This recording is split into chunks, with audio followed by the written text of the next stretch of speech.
Welcome students in our lecture series of integral equation. In this lecture हम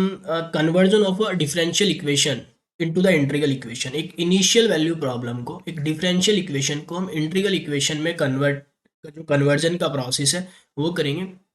किसी भी differential equation को, अगर आपके पास कोई differential equation है, initial value problem है, ठीक है, तो एक differential equation को हम convert कर सकते हैं into the integral equation और एक इंटीग्रल इक्वेशन को कन्वर्ट कर सकते हैं इनटू द डिफरेंशियल इक्वेशन। तो यहाँ पे जो हम करने जा रहे हैं वो एक डिफरेंशियल इक्वेशन, एक इनिशियल वैल्यू प्रॉब्लम को इंटीग्रल इक्वेशन में कन्वर्ट करेंगे। ठीक है, डिफरेंशियल इक्वेशन है हमारे पास, उसे हमें इंटीग्रल इक्वेशन में कन्वर्ट करना है। तो इसके लिए जो हमारे पास एक फॉर्मूला यूज होता है, सपोज जैसे हमारे पास मल्टीपल इंटीग्रल को सिंगल इंटीग्रल में कन्वर्ट करने के लिए, अगर ये एक इंटीग्रेशन में लिख रहा हूँ A two x Y T D T, तो ये क्या है, सिंगल इंटीग्रल है। ठीक है, यहीं पे अगर मैं इसे डबल इंटीग्रल, अगर मैं यहाँ पे ये क्या हो जाएगा, सेम लिमिट पर वाई टी डी टी, एक ही वेरिएबल है चूंकि यहाँ पे डी टी, तो ये क्या होगा, डबल इंटीग्रल है, सेम लिमिट है और एक ही वेरिएबल है डी टी। तो अगर यहाँ पे 3 बार साइन आ जाए तो ये क्या हो जाएगा, ट्रिपल इंटीग्रल हो जाएगा, डी टी। तो इसे हम, इस नोटेशन को हम कुछ ऐसे लिख सकते हैं, ये ट्रिपल इंटीग्रल, इस ट्रिपल इंटीग्रल को हम एक ही सिंगल साइन से डिनोट कर सकते हैं वाई टी, यहाँ पे जो डी टी है इस डी टी की क्यूब लिख देंगे।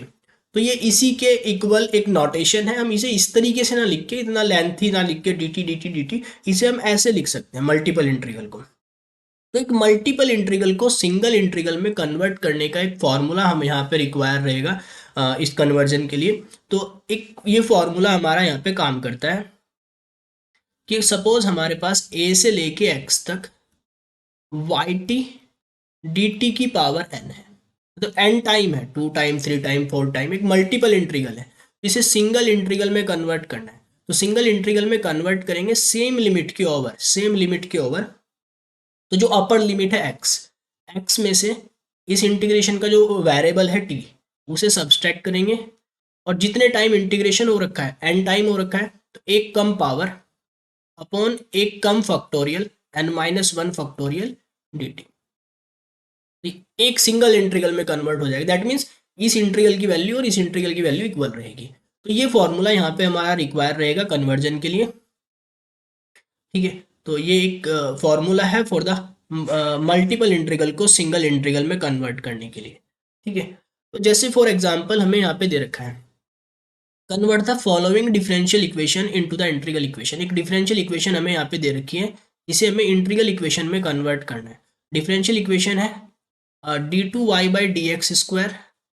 Plus y is equals to zero. इसके साथ हमें कुछ इनिशियल कंडीशन दे रखी है। इनिशियल कंडीशन ये है कि जीरो पे जो वाई की वैल्यू है वो जीरो है, और ऑल्सो जो डिफरेंशिएट है जीरो पे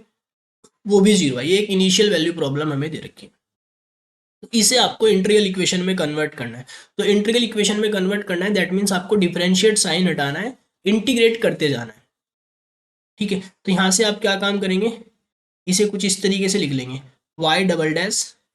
इस वाले वाई को इधर ले गए, ये हो गया माइनस का वाई। अब बोथ साइड इंटीग्रेट कर देते हैं, on integrating with respect to x, x यहाँ पे इंडिपेंडेंट वेरिएबल है, और इंटीग्रेट करेंगे फ्रॉम, जिस पॉइंट पे हमें इनिशियल कंडीशन दे रखी है, जीरो पे दे रखी है इनिशियल कंडीशन, तो जीरो से, from zero to x, zero से लेके एक्स तक हम इंटीग्रेट करेंगे। तो जीरो से लेके एक्स तक यहाँ पे इंटीग्रेशन होगा, जीरो से लेके एक्स तक इंटीग्रेशन होगा डबल डिफरेंशिएट डी एक्स का, और माइनस के y is a function of x, एक इंटीग्रेशन इसका होगा d x zero to x. ठीक है, अब यहाँ से क्या होगा, इंटीग्रेशन हम कर रहे हैं, डिफरेंशिएट पहले से हो रखा है, इंटीग्रेशन कर रहे हैं, तो डिफरेंशिएट जो है, इंटीग्रेशन से एक डिफरेंशिएट कैंसिल हो जाएगा, डबल डिफरेंशिएट है ना, फिर हमने इंटीग्रेशन कर दिया तो एक डिफरेंशिएट आपका कैंसिल हो जाएगा, तो ये हो जाएगा वाई डैश। ठीक है, डबल डिफरेंशिएट था, फिर हमने आप उसे इंटीग्रेट कर दिया, तो एक टाइम डिफरेंशिएट कैंसिल हो जाएगा। अपर लिमिट डाल देंगे यहाँ पे, अपर लिमिट है एक्स, माइनस के लोअर लिमिट सब्सटीट्यूट कर देंगे वाई डैश जीरो,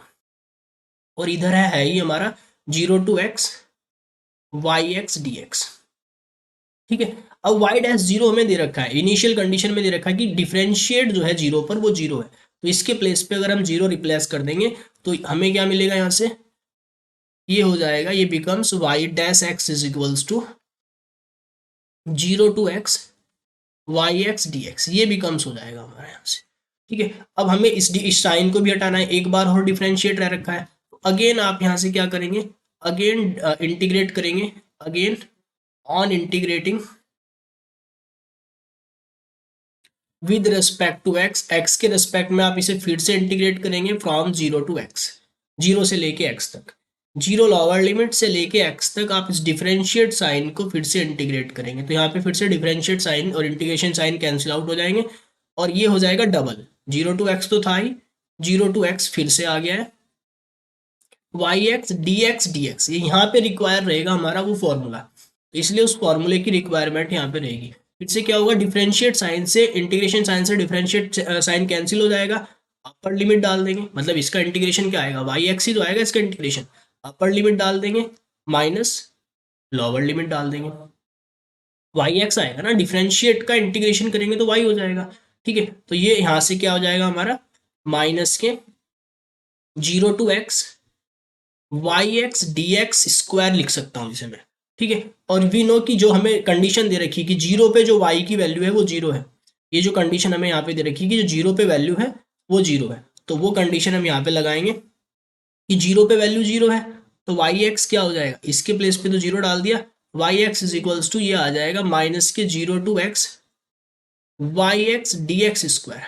अब यहाँ पे आके हमें एक काम करना है, बिकॉज ऑफ इंटीग्रेशन है, डेफिनेट इंटीग्रल है, डेफिनेट इंटीग्रल हमेशा वेरिएबल से तो फ्री होता है ना, इंडिपेंडेंट ऑफ वेरिएबल होता है, डेफिनेट इंटीग्रल की प्रॉपर्टी है कि वो इंडिपेंडेंट ऑफ वेरिएबल होता है, मतलब अगर हम, चूंकि हमें एक्स में इंटीग्रेट करूँ या किसी भी में इंटीग्रेट करूँ, यहाँ पे अगर हम इस वेरिएबल को चेंज कर लेना y T D t square, कोई फर्क पड़ेगा इस चीज से, क्योंकि डेफिनेट इंटीग्रल है, वेरिएबल से तो इंडिपेंडेंट होता है ना, फिर से इंटीग्रेट करने के बाद टी के प्लेस पे अपर लिमिट डल जाएगी, टी के प्लेस पे लोअर लिमिट डल जाएगी, इंटीग्रेशन आ जाएगा। यहाँ पे भी तो यही होता, इंटीग्रेशन होने के बाद टी एक्स के प्लेस पे एक्स डल जाता, एक्स के प्लेस पे 0 डल जाता, तो डेफिनेट इंटीग्रल वेरिएबल से इंडिपेंडेंट होता है, तो हमने इसे टी में कन्वर्ट कर लिया। ठीक है, अब यहाँ से हमारा कन्वर्जन का ये फॉर्मूला काम करेगा कि जो अपर लिमिट है एक्स, उसमें से टी को घटाएंगे और एक कम पावर और एक कम फैक्टोरियल। ठीक है, तो यहाँ पे n का काम 2 कर रहा है, तो फिर से ये क्या हो जाएगा, यहाँ से ये हो जाएगा माइनस साइन बाहर, 0 to x है ही आपका, x में से t को घटाएंगे, एक कम पावर करेंगे, x में से t को घटाया, x माइनस टी, एक कम पावर मतलब 2 - 1 मतलब 1, और एक कम फैक्टोरियल दैट मीन्स 1 फैक्टोरियल और d t, y T D t, और क्या आ जाएगा आपका y T D t, y T D T, तो ये हो जाएगा -0 to x x minus t y T D t, और किसके इक्वल हो जाएगा, वाई एक्स के इक्वल हो जाएगा, is equals to the y x. ठीक है, तो यहां से हम देख रहे हैं कि एक इनिशियल वैल्यू प्रॉब्लम, एक डिफरेंशियल इक्वेशन हमें गिवन थी, ये d2y/dx² plus y is equals to 0, integrate करते करते बहुत साइड 0 to x लिमिट रखेंगे हमेशा, जो जिस पॉइंट पे हमें कंडीशन गिवन है 0 to x। ठीक है, हमने क्या किया, सारे के सारे जो डिफरेंशिएट साइंस थे, डिफरेंशिएट साइंस को हमने यहाँ से हटाते चले गए और इंटीग्रेशन साइन हमारा आता गया, तो ये फाइनली जो है हमारा ये 0 to x है, एक इस फॉर्म में हमारे एक इक्वेशन ऑब्टेन हो गई, is called an integral equation. Because of ये इंटीग्रल इक्वेशन क्यों है, बिकॉज इसमें एक अननोन प्रेजेंट है अंडर द इंटीग्रल साइन, तो इस डिफरेंशियल इक्वेशन के क्रॉसपॉन्डिंग जो इंटीग्रल इक्वेशन बन के आई है वो ये इंटीग्रल इक्वेशन बन के आई है। ठीक है, और ऑब्वियस आप देख भी सकते हैं, जैसा यहाँ पे हमें कंडीशन दे रखी थी कि 0 पे 0 आएगा, वही कंडीशन ये भी सेटिस्फाई करेगा, जैसे ही आप दोनों साइड 0 डालेंगे ये प्लेस 0 हो जाएगा, जैसे ही ये प्लेस 0 हो जाएगा तो इंटीग्रेशन 0 to 0, सेम लिमिट से सेम लिमिट तक इंटीग्रेशन हमेशा 0 होता है, तो ये 0 पे 0 ही देगा, ये उन्हीं कंडीशन को, उन्हीं इनिशियल कंडीशंस को, उन्हीं बाउंड्री कंडीशंस को सेटिस्फाई करेगी जिन्हें डिफरेंशियल इक्वेशन सेटिस्फाई करती है। तो इस तरीके से आप एक इंटीग्रल इक्वेशन को डिफरेंशियल इक्वेशन में और डिफरेंशियल इक्वेशन को इंटीग्रल इक्वेशन में कन्वर्ट कर सकते हैं।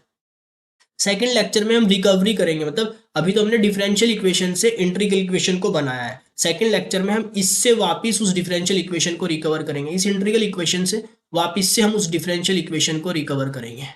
ठीक है, तो thank you for watching, thank